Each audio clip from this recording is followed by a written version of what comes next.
Hello there, aspiring tennos. I'm your host, Syntexagon, and you're listening to the Warframe broadcast, bringing you the breaking news. The planetoid-class colonizer, the Saruman, which was lost to the void while it at the same time was not, which appeared in the Origin system recently while it at the same time is still stuck in the void, had an unusually powerful spike of void, timey-wimey nonsense magic. According to our reporter on the Saruman, a comedian Yonta, who's dead, maybe, or alive, now, in the past, but in the present, maybe. Yonta, you're the specialist. The hours I spent struggling to understand eternalism, and here you are, embodying it. Right. But anyways, the timey-wimey magic caused a single door in the basin of the Saruman to slightly open, revealing, or creating, maybe, a paradox, the DUVIRI paradox, which is a dimension not in reality, but also not in the void, but also not in imagination, as corporeal material can be retrieved from DUVIRI, and it was created by a drifter? Wait, every DUVIRI was created by a drifter, and they all created frags to rule over them in their own DUVIRI, in the future, in a different timeline, maybe? And they break free from that prison with their void powers, which they were given from themselves from a different timeline in the past. Why are they even linked? And who the fuck is this guy? Okay, stop the music. Stop the damn music. This shit does not make any sense. Are you making this up as we go? What do you mean that the universe is about to implode from all the inconsistencies?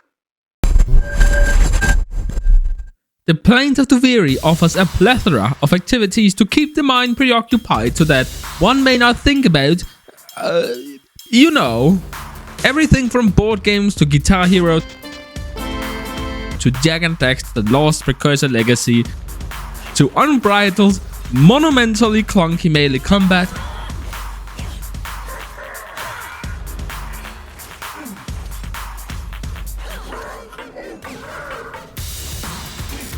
to the best form of fishing, to puzzles, and everything in between. Between the vast open expanses available to the Tenno, this one is the most dynamic and fun to play by a landslide. The DUVIRI experience is a repeat loop with utterly minute differences depending upon the mood of frags. The reality inside DUVIRI seems to be stuck in this infinite loop, lasting no longer than 2 hours. But a new source of power named Intrinsics seems to carry over from each cycle, and a few even appear to be able to empower the operator in the past outside of DUVIRI. Just don't question it. Worms of Frax Emotion also emerges in DUVIRI, offering exalted rewards for those who can claim them. And now, a word from our sponsor, Artethis, who is from DUVIRI, maybe. She offers goods from her expansive collection, such as melee and rifle ravens, and special arcanes, but only once per day in exchange for exotic DUVIRI treasures. 300 polymer bundle is nothing when you have 1,000,000, but for a recently initiated Tenno, this is gold. Easy access to rare resources outside of the planets they have reached is priceless. And insanely, a primary weapon adapter is available for just 25 Pathode Clam. I'm sure that the most ancient of Tenno will scoff, but for a young Tenno who has not yet proven themselves worthy of the steel path, this is great. As our market specialist reminded us this morning, Primary Merciless is just 13 platinum on the market. That is casually around a 3-time damage multiplier for these young Tenno.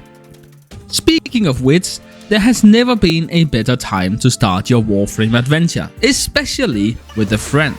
Starting your Warframe journey in DUVIRI is amazing, since this dimension augments Warframes and weapons not yet configured by the Tenno with pre-installed mods, and farming DUVIRI before entering out into the rest of the Origin system will give you such a giant advantage.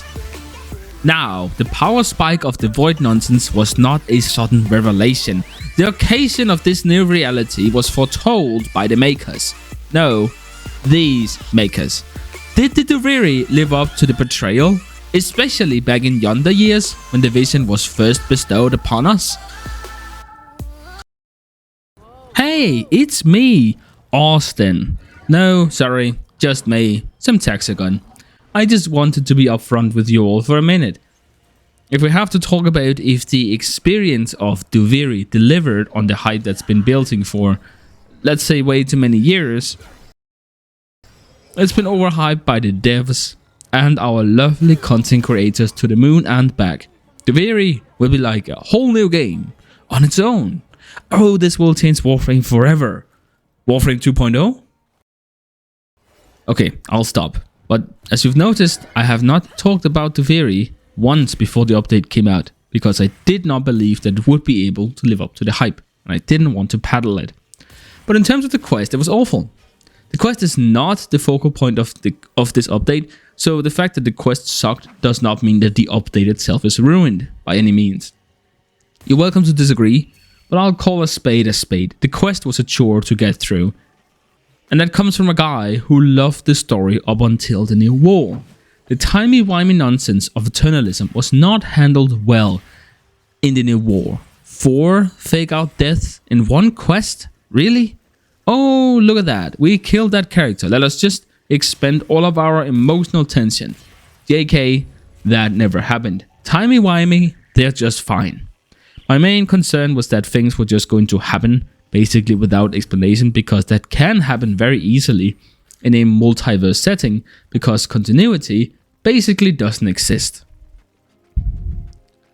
That is exactly what happened. DUVIRI just happens somewhere outside of the void, and the Drifter apparently created DUVIRI.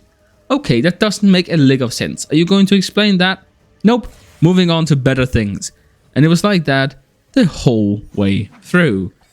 Also, they had another fake out death for Tessian. Again? Seriously? I have a whole podcast on why this operator drifter duality thing is actually impossible. But moving on swiftly. The update was not for us. It was for new players. This update completely invalidated another video I had already poured a ton of effort into by more or less fixing the new player experience. Not really, but it is leagues above what was there before.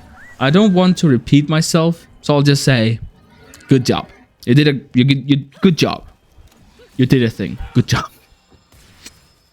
Now for the meat of the video, the primary experience.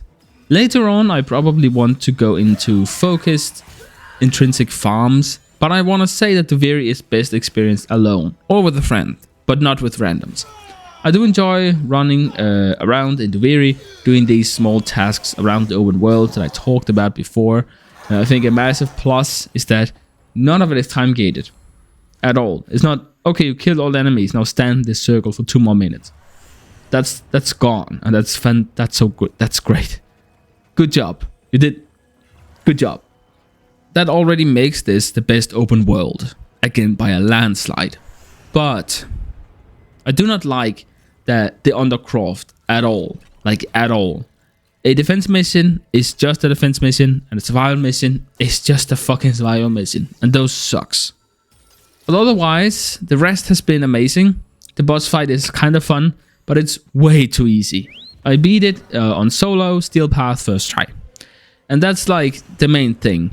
It's way too easy to get a win. A roguelite ought to be so difficult as to at least offer challenge. I was missing too much on my Warframe and weapon, and I still got it. I also feel like there are too few boons, or like upgrades, whatever you want to call it. The things you get whenever you complete a side quest. Or main mission, I guess, as well. I get the same OP build every time, you know, more damage with status effect, and then either heat or cold, which just apply automatically, and a little bit extra stuff if I get lucky. But that's basically everything you need to just clean house. It's a little bit ridiculous. Once I have my intrinsics, there will basically be no reason to come back. So DUVIRI will become another content Iceland. I know you guys are just exhilarated to hear about that, but I ought to mention it because I feel like it's supposed to be a whole new game on its own. It's not happening. It's not happening. It's only nowhere close to being worthy of a standalone title.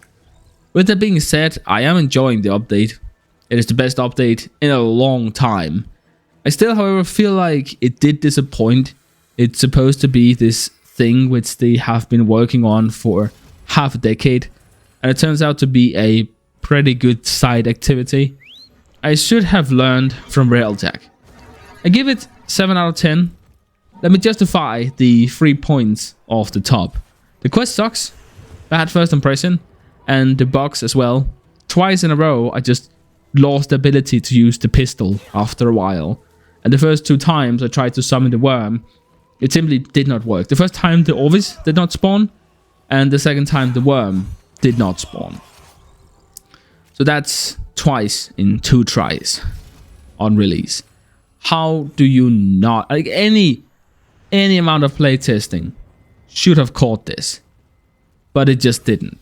So you're gonna have a tough time convincing me that you did playtest this and that you thought that it was at an acceptable level. You said April, so you released in April. That's what I see, and it's frustrating. It was not so broken that it couldn't be played, but because it glitched out, I didn't actually get to fight the worm on release. So, anyways, it fails as a roguelite. I don't feel like I carefully have to pick my weapons and boons and make the most of what I have and rely on skill I built from playing through the spiral over and over again to get a win. Now, it just dropped into my lap first try on the hardest difficulty. Finally, there is not enough here for veteran players. It's just Kuva, Riven, Arcane. Now fuck off. And I look forward to seeing you in my next video. Bye bye. I've been watching a lot of Markiplier recently, if you couldn't tell.